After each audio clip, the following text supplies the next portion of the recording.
સુરતમાં ખ્રિસ્તી મિશનરીઓ ધર્મ પરિવર્તન કરાવતા હોવાનો હિન્દુ સંગઠનનો આક્ષેપ। 20 થી 25 હજાર રૂપિયા અપાતાનો કાર્યકરોનો દાવો। પીઆઈએ કહ્યું ધર્મ પરિવર્તન થતું હોવાનું સામે આવ્યું નથી। મળતી માહિતી મુજબ ખ્રિસ્તી ધર્મ સાથે જોડાયેલા કેટલાક લોકો મધ્યમ વર્ગના હિન્દુ પરિવારોને ટાર્ગેટ કરીને ધર્મ પરિવર્તન માટે પ્રેરિત કરતા હતા।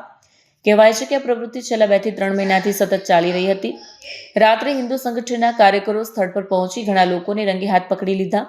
જાણ થતાં જ ડિંડોલી પોલીસ પણ ઘટનાસ્થળે પહોંચી પરિસ્થિતિ પર નિયંત્રણ મેળવવાનો પ્રયાસ કર્યો। મોટી સંખ્યામાં હિન્દુ સંગઠનના લોકો રાજમહેલ મોલની બહાર એકઠા થઈ ગયા અને જય શ્રી રામના નારા લગાવ્યા। હાલમાં મામલો માફીનામા સાથે સમાપ્ત કરવામાં આવ્યો છે, પરંતુ ધારાસભ્ય મનુ પટેલે સ્પષ્ટ ચેતવણી આપી છે કે જો ભવિષ્યમાં આવી પ્રવૃત્તિ ફરી સામે આવશે તો હિન્દુ સમાજ પોતાની સંસ્કૃતિની રક્ષા માટે કડક વલણ અપનાવશે। ઘટનાની માહિતી મળતા જ ઉધના વિધાનસભા વિસ્તારના ધારાસભ્ય મનુ પટેલ પણ સ્થળ પર પહોંચ્યા અને પોલીસ અધિકારીઓ સાથે ચર્ચા કરી હતી। હાલ પોલીસે મામલાની તપાસ શરૂ કરી છે અને સંબંધિત લોકો પાસેથી પૂછપરછ ચાલી રહી છે। સુરતમાં સામે આવેલા આ ધર્મ પરિવર્તનના મામલાએ ફરી એકવાર શહેરની સુરક્ષા વ્યવસ્થા અને ધાર્મિક સૌહાર્દ અંગે અનેક પ્રશ્નો ઊભા કર્યા છે। હવે જોવાનું એ રહેશે કે પોલીસ તપાસમાં આગળ શું ખુલાસો થાય છે।